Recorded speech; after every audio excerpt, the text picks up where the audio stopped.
very critical. So a lot of the genesis of Idea Lab was just to scratch my own itch of wanting to do so many things. And one other, which is, it's very, very important for a company to focus. Focus is a big, big deal. Yeah. We didn't talk about that earlier. Yeah. You need to be laser focused on what you're doing. Like, you got to pick the thing you're doing. If you want to be better at it than everybody else, it's a little bit like if you want to win the Olympics, you better be focused on working out and trying and learning and getting better and better and better. Well, that's true of a business too. You got to be focused. But I wasn't focused. I was unfocused. I had a lot of different ideas and I wanted to do all of them. And I learned that at Knowledge Venture got better and better the more focused I was. The more things I shed that were off focus made Knowledge Venture do better. So I realized the only way I'm going to succeed as a human being with my unfocus is to build individually focused companies, which are laser focused on their target, but I could be more like a bumblebee and jump around to each of them and pollinate each one a little bit.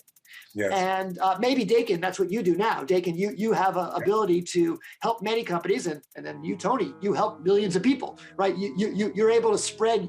So I thought Idea Lab would be a construct to allow me to do what I want to do, but still have companies that are individually are successful. So that was my story for that. The story of goto.com/overture/AdWords is a wild one. Please share this. I want you all listening to this because this is such an instructive story about your ability to navigate through things, as well as all the things you talked about, timing, etc. So please do share. It's 1997. Internet is still young.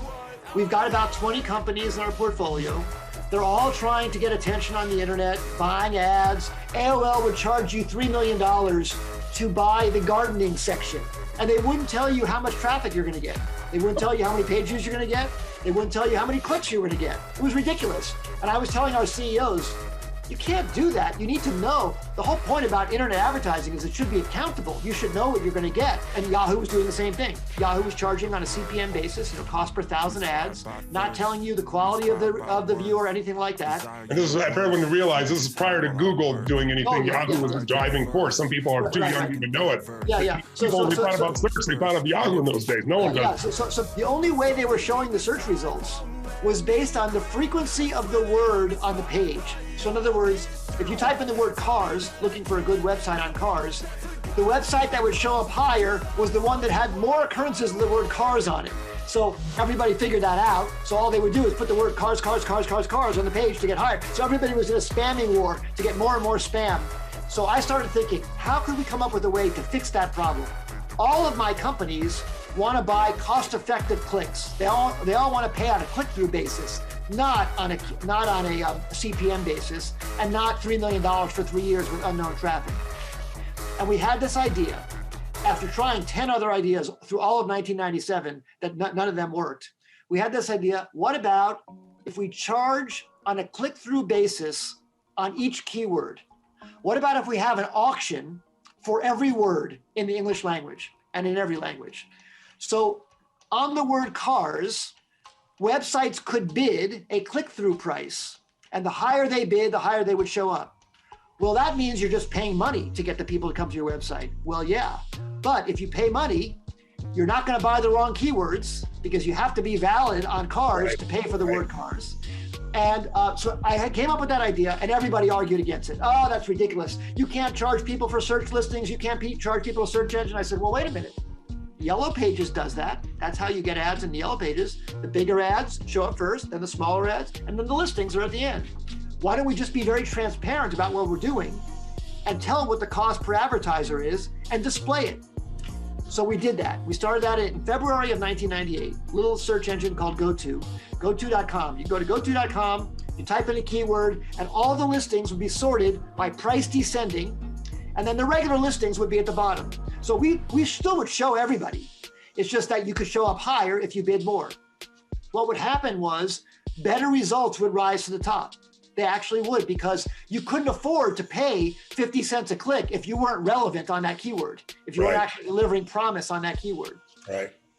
Businesses loved it because they could all of a sudden have transparency in what they were buying. So we got a huge flood of business. Revenues took off like crazy.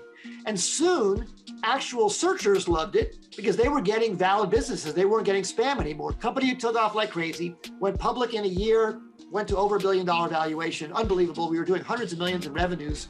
And then in 1999, Google came out. And Google came out as a search engine with another way to improve relevance that was brilliant. It was called PageRank, after Larry Page.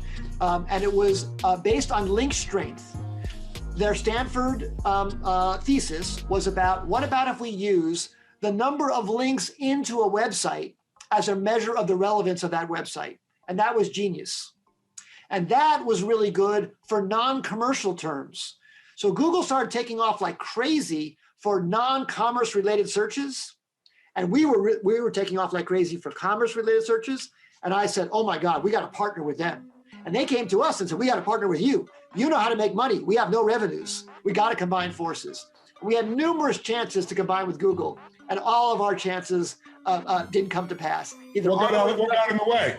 Yeah, both ways. Well, one time, our board of directors turned it down because they said, how can we acquire a company with no revenues like that? We're a public company. We got to justify this to shareholders. So it was just unbelievable what a great merger it would have been. But eventually, Google did go ahead and use our method of bidded listings, and they infringed on our patents, actually. We took them to court and said, you're infringing on these patents. And they said, well, we'll buy these out. They settled and bought them out for hundreds of millions of dollars, which turned out to be one of the biggest patent settlements of the time, but way too little compared to how valuable they were. But still, it was very, very valuable to us. And then Yahoo ended up seeing how valuable we were and acquired our company. So Yahoo ended up acquiring our company so that they would have a way to compete against Google. We were very, very proud to have played a place in the monetization of search.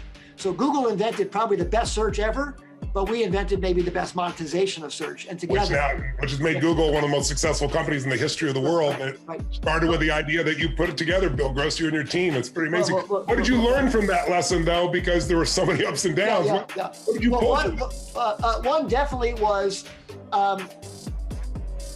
we thought we had something really, really big, and I feel we should have held out to grow it bigger.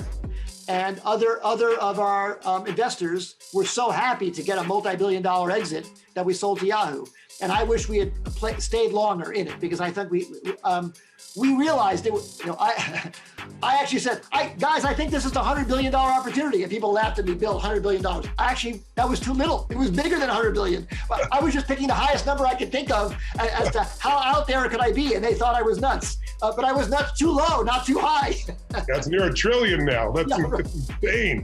What else did you learn from that you want other entrepreneurs to hear? Well, the other thing I would say, when we first started out with the initial idea, people poo-pooed it. People said,